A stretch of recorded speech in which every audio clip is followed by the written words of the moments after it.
Ahora entonces vamos al capítulo 1, verso 3, por favor, si fuera tan amable, si usted tiene su Biblia, de acompañarme al libro de Efesios capítulo 1 y vamos a leer del verso 3 al verso 14. Dice: bendito sea el Dios y Padre de nuestro Señor Jesucristo, que nos bendijo con toda bendición espiritual en los lugares celestiales en Cristo, según nos escogió en Él antes de la fundación del mundo, para que fuésemos santos y sin mancha delante de Él, en amor habiéndonos predestinados para ser adoptados hijos suyos por medio de Jesucristo, según el puro afecto de su voluntad, para alabanza de la gloria de su gracia, con la cual nos hizo aceptos en el amado, en quien tenemos redención por su sangre, el perdón de pecados, según las riquezas de su gracia, que hizo sobreabundar para con nosotros en toda sabiduría e inteligencia, dándonos a conocer el misterio de su voluntad según su beneplácito, el cual se había propuesto en sí mismo de reunir todas las cosas en Cristo, en la dispensación del cumplimiento de los tiempos, así las que están en los cielos como las que están en la tierra. En él asimismo tuvimos herencia, habiendo sido predestinados conforme al propósito del que hace todas las cosas según el designio de su voluntad, a fin que seamos puros, pero que seamos para alabanza de su gloria, nosotros los que primeramente esperábamos en Cristo. En él también vosotros, habiendo oído la palabra de verdad, el evangelio de vuestra salvación, y habiendo creído en él, fuisteis sellados con el Espíritu Santo de la promesa, que es las arras de nuestra herencia, hasta la redención de la posesión adquirida para alabanza de su gloria. La semana pasada nos dimos cuenta que esta primera sección de Efesios, que va del capítulo 1 verso 3 hasta el capítulo 2 verso 10, se compone de dos partes, de dos secciones. En la primera parte, Pablo bendice o nos habla, mejor dicho, acerca de cuáles son nuestras realidades en Cristo, de qué significa estar en Cristo. Y luego en la segunda parte ora para que el Señor nos dé espíritu de revelación y entendimiento, revelación y sabiduría para poder comprender las cosas que nos acaba de decir. Es casi como que Pablo dice: miren, yo lo que acabo de escribir, esta realidad que yo acabo de describir es tan maravillosa, es tan sublime, es tan profunda que no la van a entender a la primera. Van a necesitar ayuda directamente de parte del Espíritu Santo. Pero quiero mencionar una parte que no pudimos mencionar la semana pasada y que tiene que ver con la herencia. La Reina Valera 60, que es la que estamos utilizando como nuestro texto base, así como la mayoría de otras traducciones al español, traducen este versículo como: en él asimismo tuvimos herencia, o en quien también hemos sido hechos herencia. Y este versículo, por la forma en que se traduce muchas veces, parece indicar que nosotros recibimos una herencia juntamente con Dios, o que de alguna manera el estar en Cristo es parte de nuestra herencia. Y eso es verdad. Vamos a ver en la siguiente sección del capítulo que esto es en esencia lo que Pablo dice en otra parte, pero acá no está diciendo que en Dios nosotros participamos de una herencia o que Él es nuestra herencia, sino lo que está diciendo es que hemos sido elegidos como la porción de Dios. En otras palabras, nosotros somos la herencia de Dios. Otra vez vamos a hablar más adelante de que también tenemos una herencia en Él, pero en este versículo está diciendo que nosotros hemos sido elegidos como la porción o como la herencia de Dios. Y la palabra herencia que se utiliza acá es la palabra kleiros, y la palabra kleiros significa algún objeto o porción de tierra apartado, deseado o designado de una manera específica. Y en el uso común del idioma griego de la época de Pablo se utilizaba para designar precisamente esto. Se utilizaba para designar un terreno, una casa, una cantidad de dinero, alguna posesión material o física que se trasladaba de los padres a los hijos. pero para la mayoría de personas la herencia es la parte más valiosa, es la posesión más valiosa. Ahora, es interesante porque en el Antiguo Testamento se dice en varias ocasiones que Israel es la herencia de Dios. En Deuteronomio 32, verso 9, por ejemplo, dice: la porción del Señor, la herencia del Señor, es su pueblo. Y luego dice: Jacob es la herencia que le tocó. Deuteronomio capítulo 32, verso 9. También en Salmos 33, verso 12 dice: dichosa la nación cuyo Dios es el Señor, el pueblo que Él escogió como su propiedad. Y entonces la Biblia enseña en el Antiguo Testamento que Israel es la herencia de Dios, pero ahora este versículo enseña que nosotros somos la herencia de Dios. En otras palabras, somos su posesión más valiosa, porque una herencia es algo por lo cual vale la pena pelear.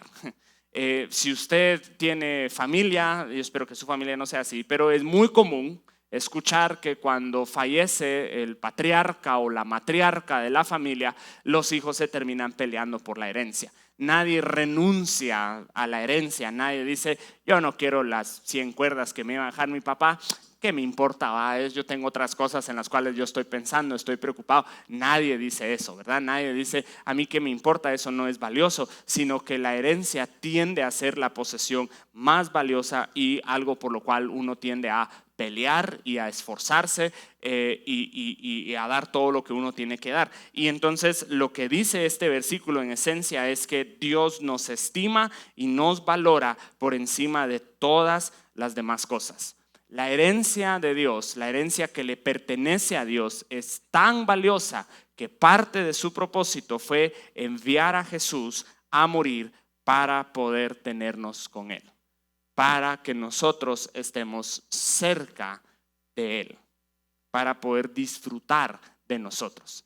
Ese es el valor que Dios nos asigna.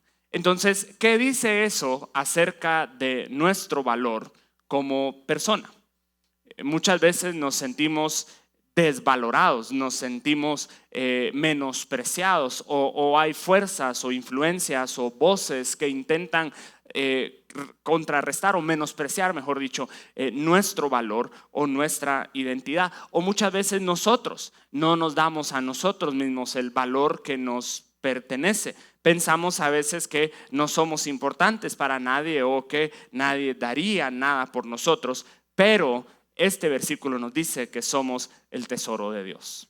Somos su posesión más valiosa. Lo que Él tanto había anhelado y tanto había soñado, a tal punto que está dispuesto a enviar a Jesús para morir, sí, por todo el mundo, pero no olvide esto: por usted. O sea, no es solamente una realidad global, no es solamente una realidad mundial, es una realidad individual. Dios así es como nos ama. Ahora, cuando se va a entregar una herencia o cuando se va a hacer un traspaso o un traslado de esta forma, se va a hacer este tipo de trámites, siempre se tenía que dar algo en garantía. Y esto es algo que nosotros todavía utilizamos hasta el día de hoy, ¿verdad? Cuando usted va a realizar algún préstamo, ¿verdad? Usted tiene que dar algo en garantía. Si usted va a hacer algún tipo de transacción, usualmente se pide un primer pago, ¿verdad? Como un tipo de enganche. Si usted va a comprar una casa, va a comprar un terreno, va a comprar un carro, hay algún tipo de garantía, hay algún tipo de sello que, pues valga la redundancia, garantiza que la persona está comprometida, que la persona no va a decir de aquí a un par de meses o aquí a un par de años: ya no lo quiero, ya no me interesa y voy a dejar de pagar, sino que lo que hace esta garantía, lo que hace este sello es que, o el enganche, es que une el destino de la persona con lo que se está adquiriendo. Cuando yo compro un terreno y pongo el enganche, me estoy comprometiendo, me estoy atando a este terreno durante los siguientes 20 años. Si yo compro una casa y tengo que dar algún tipo de enganche, al final lo que estoy diciendo es: yo me estoy comprometiendo, yo me estoy ligando a esta casa hasta que la obra sea completada. Yo estoy asumiendo un compromiso y yo me voy a mantener acá cumpliendo con este compromiso hasta que la obra sea terminada. Y por lo tanto, como nosotros somos la herencia de Dios, también necesitamos un sello, también necesitamos una garantía. Y Efesios capítulo 1, verso 13 y verso 14 dice que nosotros fuimos sellados con el Espíritu Santo de la promesa. Entonces, la presencia del Espíritu Santo, ¿cuál es el propósito principal por el cual el Espíritu Santo mora en nosotros? Nosotros los pentecostales, por supuesto, amamos la presencia del Espíritu, amamos los dones del Espíritu, amamos las manifestaciones del Espíritu, y muchas veces pensamos que la razón por la cual el Espíritu Santo habita en nosotros es para poder interceder y orar y echar fuera demonios y sanar enfermos y toda la cuestión. Y gloria a Dios, por supuesto, eso es parte de la razón por la cual el Espíritu Santo mora dentro de nosotros. Pero la razón principal por la cual el Espíritu Santo mora dentro de nosotros es para hacer el sello, la garantía. En otro pasaje Pablo utiliza la palabra arras de nuestra salvación. En otras palabras, Dios liga su destino al nuestro mediante la concesión del Espíritu Santo. Dios dice: yo estoy tan dispuesto a invertirme en ti, en invertirme en tu futuro, en invertirme en tu destino, que yo te voy a dar de mi espíritu como garantía de que yo estoy contigo, de que yo estoy trabajando en ti y que yo nunca voy a abandonar la obra que yo he comenzado. Por lo tanto, mis amados hermanos, esto a nosotros simple y sencillamente nos quita por completo el derecho de pensar o de decir que Dios no está con nosotros. Esto simple y sencillamente nos quita el derecho, sin importar las circunstancias, sin importar lo que pueda estar sucediendo alrededor. Simple y sencillamente no se vale nunca jamás decir: es que Dios me abandonó. Puede ser que nosotros no siempre sintamos la presencia de Dios como nosotros quisiéramos. Puede ser que Dios no siempre haga exactamente lo que nosotros queremos en el momento o de la manera en que nosotros quisiéramos. Pero ninguno de nosotros tiene jamás el derecho, como hijos de Dios, de decir: seguramente Dios me abandonó. Porque la presencia del Espíritu Santo en nuestros corazones es la garantía de que Dios sigue trabajando. De que Dios, la buena obra que Él comenzó en nosotros, la va a perfeccionar hasta el día de Jesucristo. Muy bien, entonces eso es lo que yo quería más o menos para terminar de amarrar, porque creo que es algo muy bueno que nosotros entendamos y que captemos esta revelación de que nosotros somos la herencia de Dios. Ahora vamos a seguir y vamos a pasar a la segunda parte del capítulo 1. Entonces le invito a que me acompañe en la lectura, por favor, a partir del verso 15.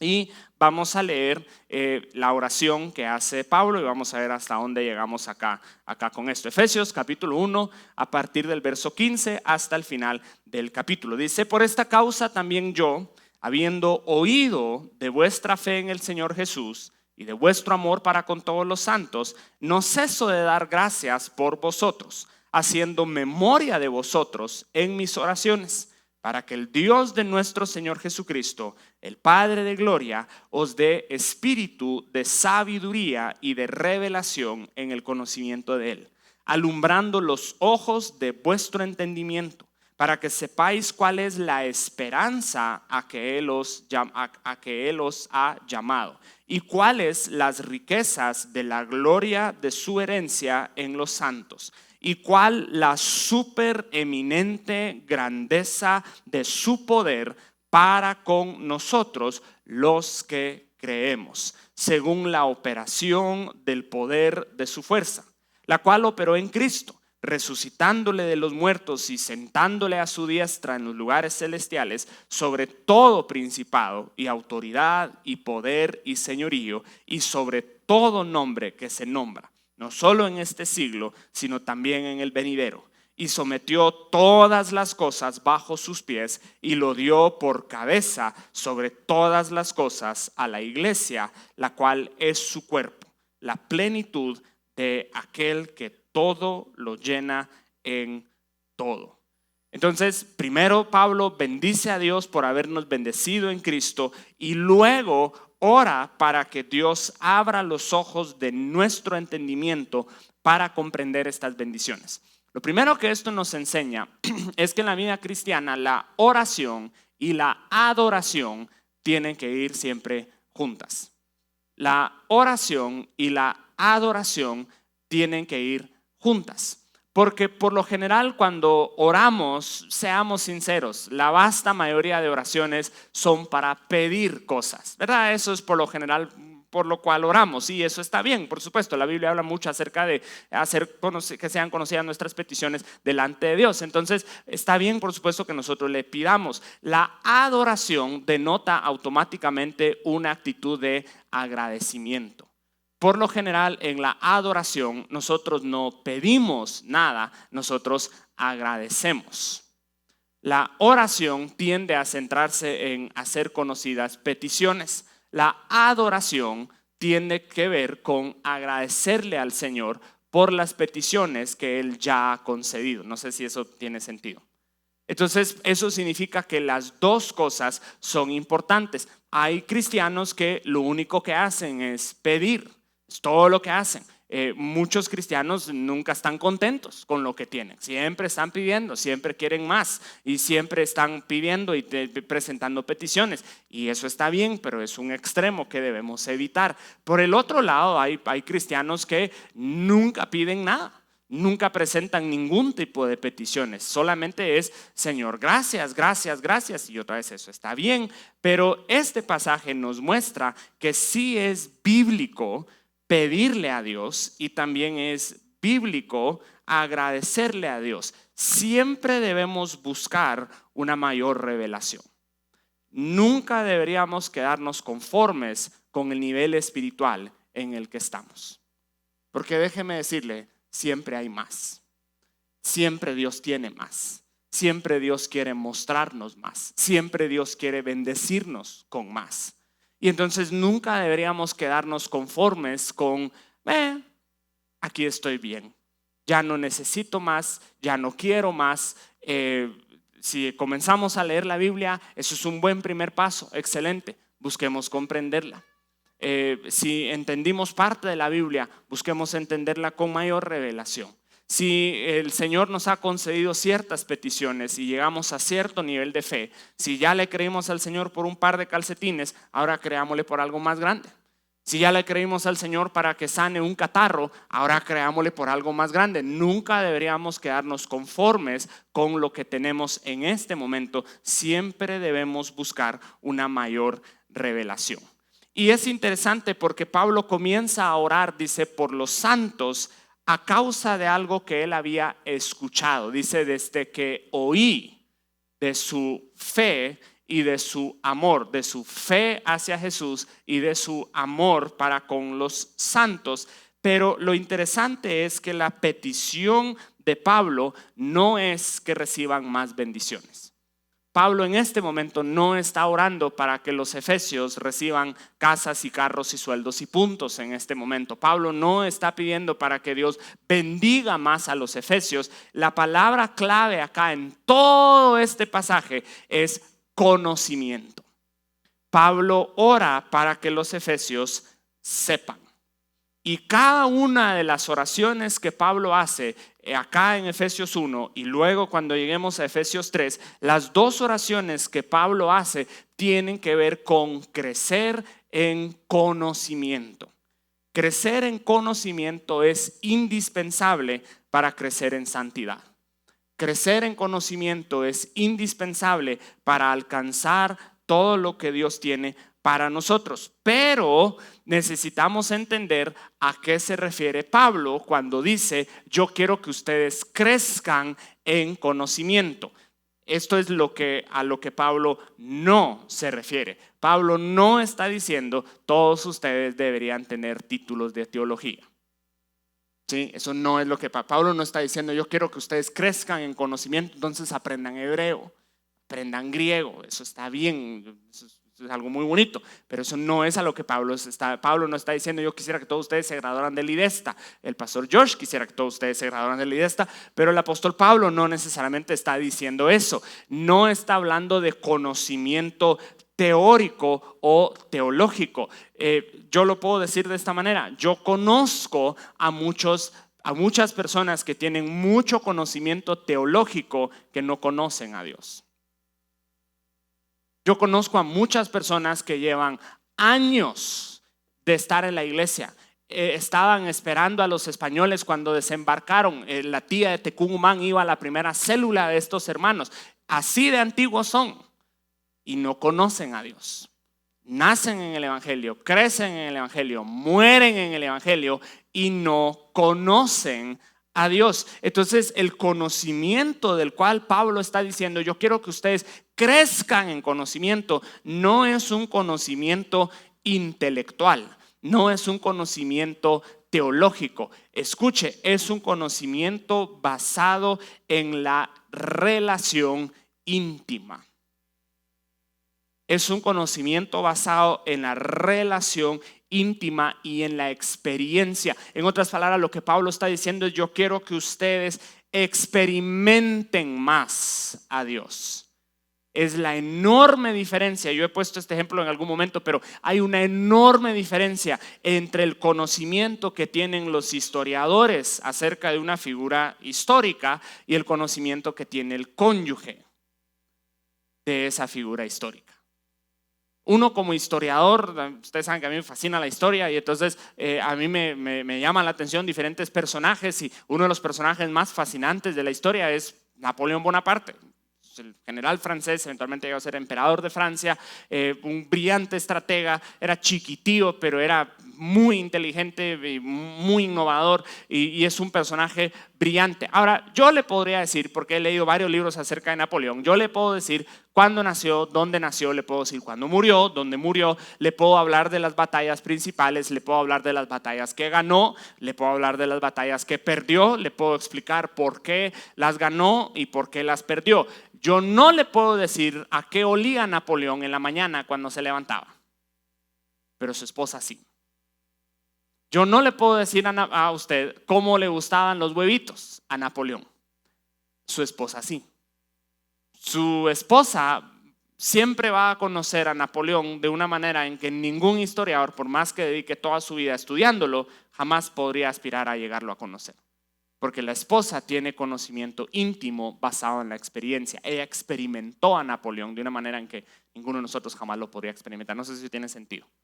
Entonces Pablo no está diciendo acumulen más conocimiento. Pablo está diciendo experimenten a Dios, no solamente en un concepto abstracto. Entonces la petición es que conozcamos más a Dios. Todos nosotros, mis amados hermanos, debemos tener una relación personal, estrecha e íntima con Dios, que no dependa de nadie ni de nada más. Su relación con Dios más le vale que no dependa de su iglesia, porque yo no conozco a Dios solamente a través de mi iglesia. Mi iglesia me puede ayudar, yo espero que esta iglesia le ha ayudado a usted a conocer a Dios, pero usted no puede conocer a Dios solamente a través de la iglesia. Usted no puede conocer a Dios solamente a través de las enseñanzas. No caigan en el engaño: es que yo solo predicas, escucho, Dante Gebel es mi mero Baal. Buenísimo, pero eso no es conocer a Dios. No puede usted depender de nada ni de nadie para conocer a Dios. Usted tiene que acercarse para conocerlo. Aquí está el único pequeño problema con eso: no se puede. No se puede, porque Dios es infinito. Dios es inmarcesible, es inescrutable. Como nosotros, que nosotros ni siquiera podemos comprender el comportamiento de la luz, vamos a comprender o conocer al que hizo la luz. Nosotros ni siquiera sabemos qué está en el lado oscuro de la luna. ¿Cómo vamos a comprender al creador del universo? Nosotros ni siquiera sabemos bien por qué tiembla y por qué no, por qué existen huracanes y por qué a veces pegan contra Guatemala y por qué no, ni siquiera sabemos eso. No sabemos si realmente existió Tecumán o no, ni siquiera eso sabemos. ¿Cómo vamos a nosotros entonces a comprender a Dios? No podemos, no por nuestros propios medios. Por eso dice Pablo: ustedes necesitan recibir espíritu de sabiduría y de revelación. En otras palabras, este conocimiento viene solamente a través de la revelación del Espíritu Santo. Porque la Reina Valera pone esto como que obtengan espíritu, o que reciban espíritu de sabiduría y revelación. Eso haría pensar que fuera un espíritu o el espíritu de sabiduría y revelación. No es eso. Pablo está hablando del Espíritu Santo. Pablo está diciendo: yo oro para que ustedes reciban al Espíritu Santo, porque el Espíritu Santo es el encargado de revelar al Padre. Es la forma en que nosotros podemos conocer a Dios, es a través de una revelación de parte del Espíritu Santo. Y hay tres cosas que Pablo pide que nosotros conozcamos. Y vamos a ver cómo nos va. Vamos bien. Entonces hay tres cosas que Pablo pide que nosotros conozcamos. La primera cosa que Pablo pide que conozcamos es el llamado de Dios, la herencia que es nuestra y el poder de Dios. Muy bien, entonces veamos estas tres cosas. Lo primero es el llamado de Dios. Todo parte desde la realidad del llamado. Y vamos a darnos cuenta que, como en la primera parte del capítulo tenemos el pasado, el presente y el futuro, acá también. Acá Pablo comienza en el pasado, luego avanza por el presente y termina en el futuro. La parte del pasado de esta oración es el llamado, la esperanza del llamado. Todo parte desde la realidad del llamado. El llamado que Dios nos ha hecho nos da esperanza y nos da seguridad. El llamado que Dios ha puesto sobre su vida es lo único inamovible en medio de un mundo totalmente fluctuante. El llamado y el propósito que Dios ha puesto en su vida es lo único que se va a mantener constante y firme en medio de cualquier circunstancia. Pero solo quiero aclarar algo aquí, porque nosotros los evangélicos, como tenemos nuestro lenguaje evangelicoide, en lenguaje evangelicoide llamado significa ministerio. Entonces, cuando yo le hablo a usted cuál es su llamado, nosotros realmente pensamos: uy, ¿para dónde me van a mandar? Mi llamado es trabajar con jóvenes, o mi llamado es trabajar con niños, o mi llamado es ser pastor, o whatever. No estoy hablando de ese tipo de llamado. Pablo no está hablando de ese tipo de llamado. Pablo menciona a qué hemos sido llamados, para qué nos ha llamado Dios. Entonces vean, Dios nos ha llamado para algunas cosas. Primero que nada, esto es muy importante, si usted puede apuntar esto es muy importante. Primero que nada, Dios nos llamó para ser suyos. Dios nos llamó, ahí está, finalmente, Dios nos llamó para ser suyos. No nos llamó, otra vez, no nos llamó para servirle, no nos llamó para trabajar para Él, nos llamó para pertenecerle a Él. Qué maravillosa realidad saber que usted y yo le pertenecemos a Dios. Somos propiedad de Dios. Eso a mí me da seguridad, me da esperanza. Porque aunque padre y madre me dejaren, dice la palabra, con todo Él me recogerá. Yo le pertenezco a Dios antes de pertenecerle a ninguna otra persona. Nos llamó para ser suyos. Nos llamó para ser santos. Nos llamó para ser santos, para estar apartados. Nos llamó, o lo podemos poner en términos más contemporáneos, nos llamó para ser diferentes. El cristiano se debería distinguir. El cristiano se debería destacar. El cristiano debería llevar un estilo de vida diferente al del resto de la sociedad. Deberíamos poder diferenciar entre los cristianos y los no cristianos. Eso es parte de nuestro llamado. Y eso, miren, no tiene nada que ver con que yo sea pastor o sea líder o sirva en la iglesia. No tiene nada que ver con eso. Tiene que ver con que soy cristiano. Hay personas que piensan y dicen, yo escuchaba a personas decir: no, es que yo sí puedo hacer X o Y cosa porque yo no sirvo en la iglesia. Yo voy de vez en cuando. Entonces, yo sí puedo vivir de cierta manera, yo puedo hacer ciertas cosas, no tiene nada que ver. De todas maneras, yo no sirvo en la iglesia, no estoy involucrado en la iglesia, entonces, ¿para qué? Pero Dios no nos ha llamado a ser ministros, Dios nos ha llamado a ser cristianos. Y como cristianos, Dios nos llama a vivir de cierta manera. También Dios nos llamó a ser libres. Vamos a verlo más adelante, porque Dios nos llamó para ser libres de las barreras de raza y clase, y nos llamó para ser parte de su reino y gloria. Nos llamó para ser parte de su reino y gloria. Muy bien, entonces esa es la parte del pasado, el llamado de Dios, que es un llamado eterno, es un llamado inamovible, es un llamado que nunca va a cesar. Esa es la esperanza de nuestro llamado. La parte del futuro es la segunda parte de esto, que es la gloria de la herencia. Entonces, la segunda parte es la gloria de la herencia. Ahora, ya hemos hablado de que nosotros somos la herencia de Dios, pero acá Pablo está hablando de la herencia que Dios nos dará. Entonces hay dos tipos o dos manifestaciones o dos facetas de esta herencia. Nosotros somos la herencia de Dios, pero también en Él tenemos una herencia. Dios nos ha hecho su herencia y también nos va a dar una herencia. Y la herencia apunta, por supuesto, hacia el futuro. Y la herencia es indestructible, porque la Biblia dice que nosotros somos coherederos con Cristo. ¿Qué significa eso? Significa que todo lo que Cristo es, todo lo que Cristo tiene y todo lo que Cristo puede, le pertenece a usted. Eso es ser coherederos con Cristo. Todo lo que Cristo es, todo lo que Cristo tiene, todo lo que Cristo puede hacer, también le pertenece a usted y a mí por la fe. Ahora, eso es algo inimaginable. ¿Qué rayos significa eso? Saber. No lo podemos dimensionar, no lo podemos realmente. ¿Cómo vamos a poder entender realmente todo esto? Esto es por la fe. La única manera de poder recibir la herencia de Dios es por la fe. Pero no es incorrecto pensar y anhelar eso. No está mal pensar y decir, ¿cómo será cuando seremos manifestados en gloria? ¿Cómo será la nueva creación? ¿Cómo será el cielo? ¿Cómo será poder estar de esta manera en la presencia del Señor? Eso no es poco espiritual o pesimista o escapista necesariamente. Es correcto anhelar eso porque todo lo que Dios ha hecho por y en nosotros a través de Cristo. Esto también significa, mi amado hermano, que nuestro futuro está asegurado en Cristo Jesús. Nadie le puede robar a usted su futuro. Nadie puede arruinar el propósito que Dios ha puesto en usted. Su futuro está asegurado. Ahora, seguramente usted ha tenido momentos, yo he tenido momentos en mi vida en donde como que no sabemos muchito para dónde vamos. No sabemos muchito qué está pasando.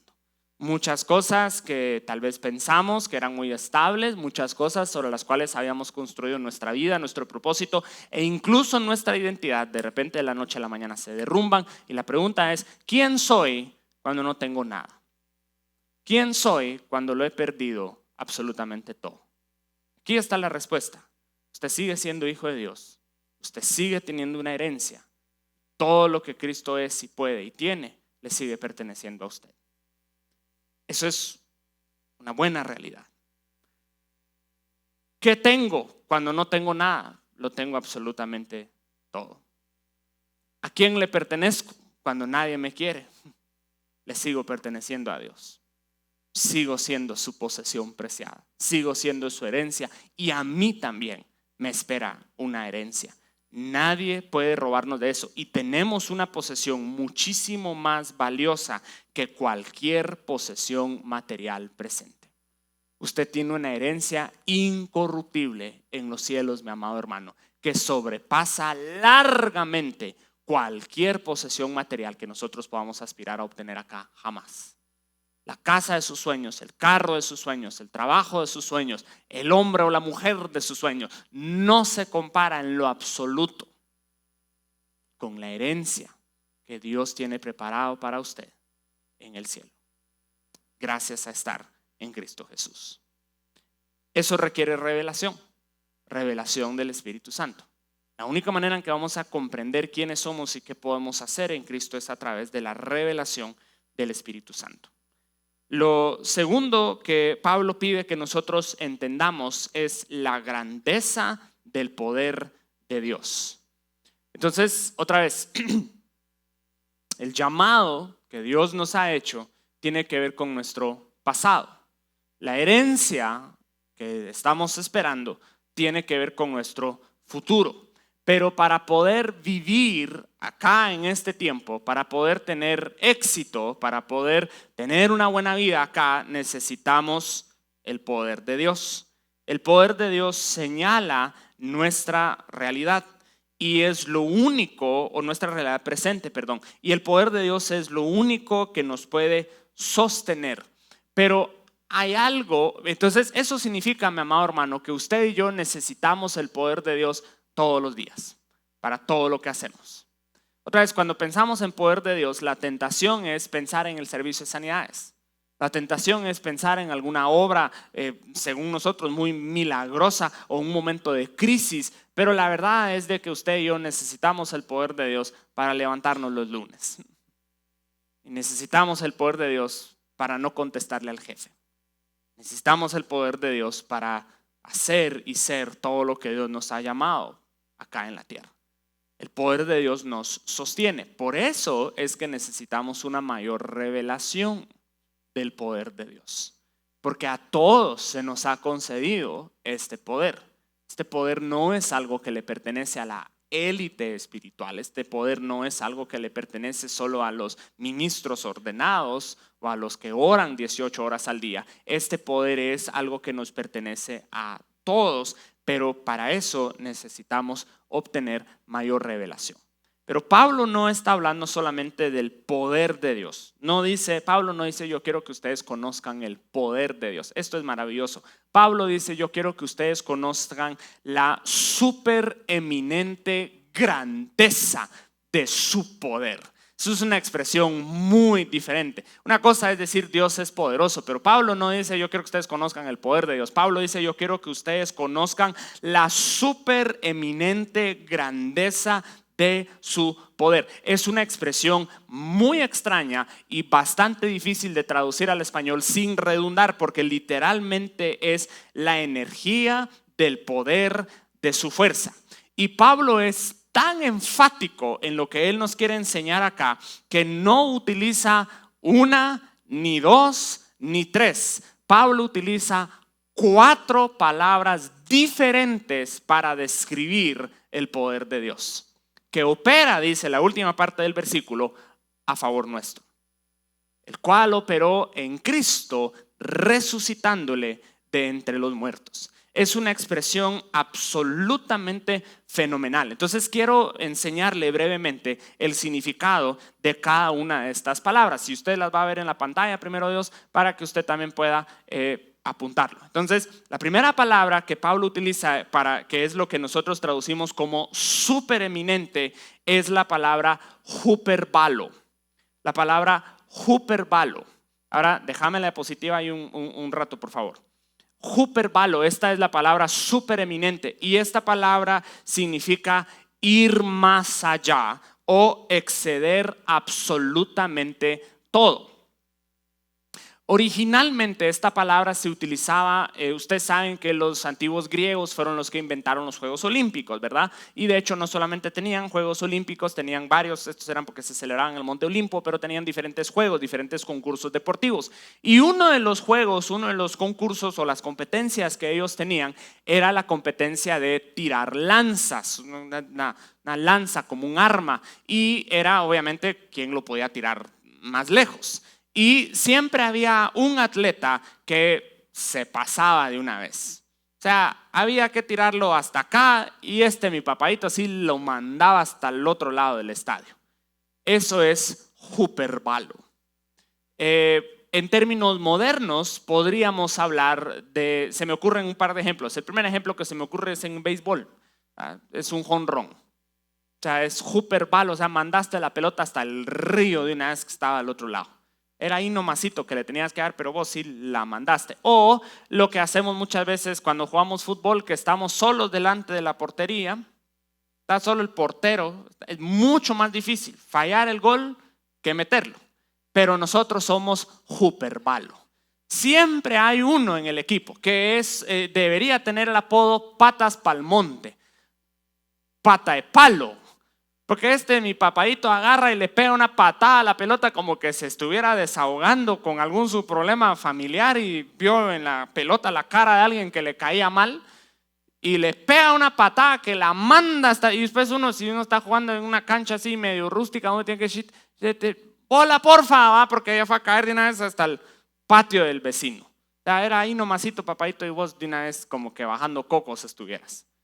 Eso es huperbalo. En otras palabras, no es un poquito de poder.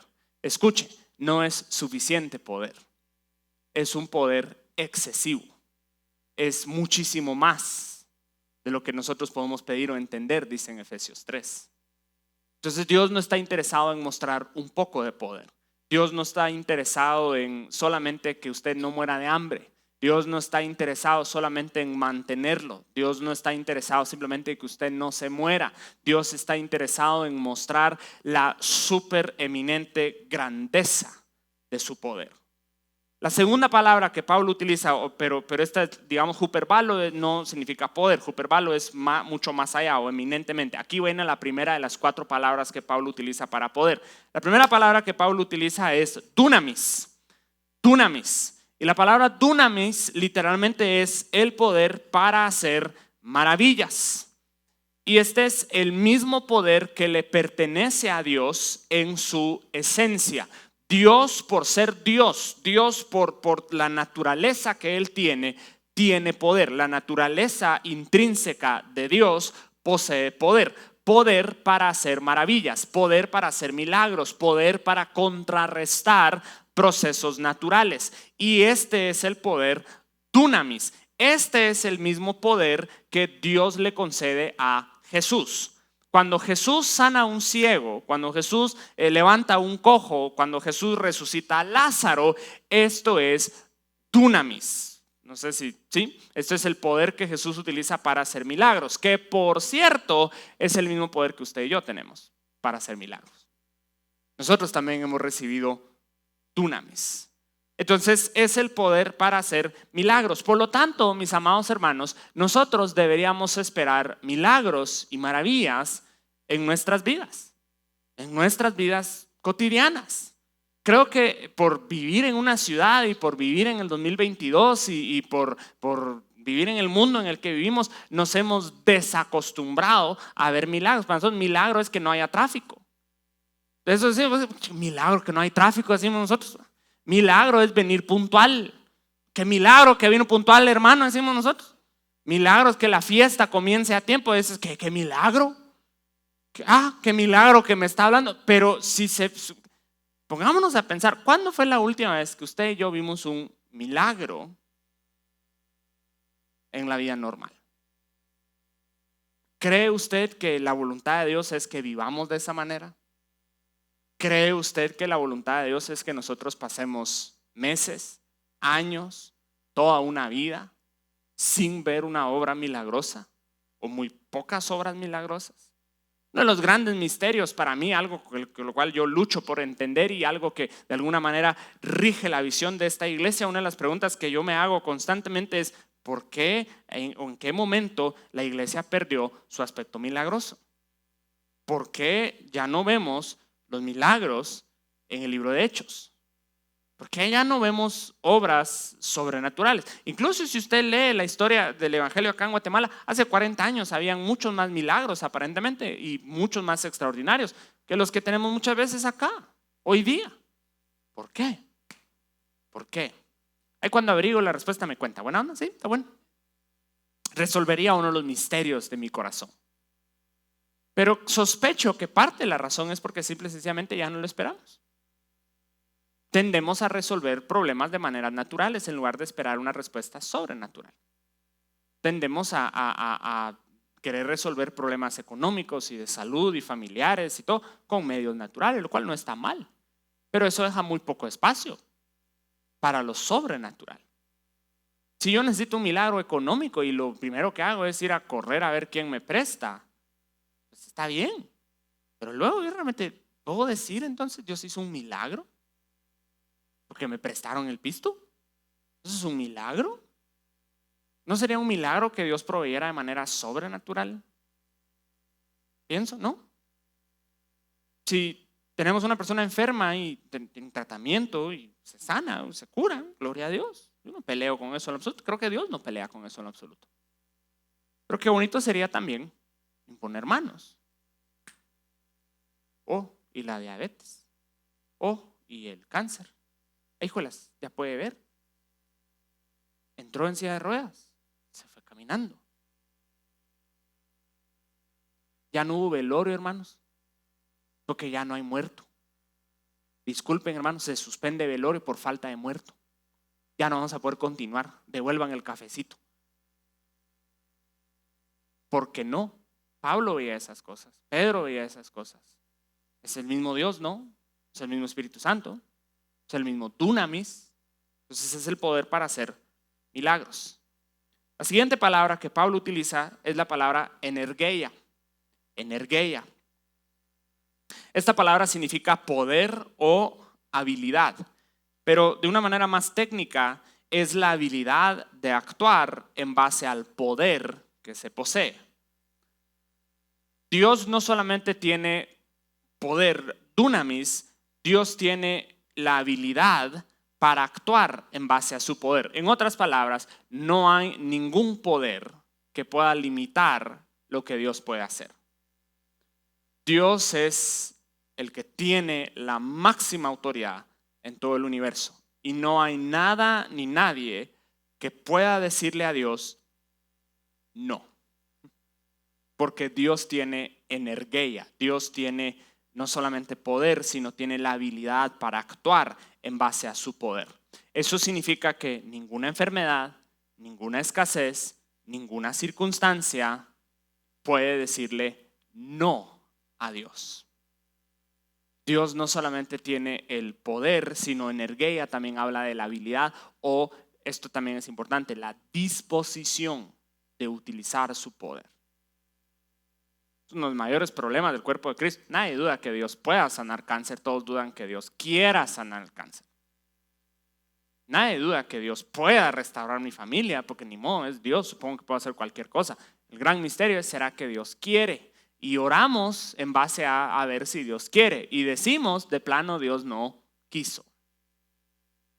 Pero este pasaje dice que Dios sí quiere, sí tiene la disposición de utilizar su poder.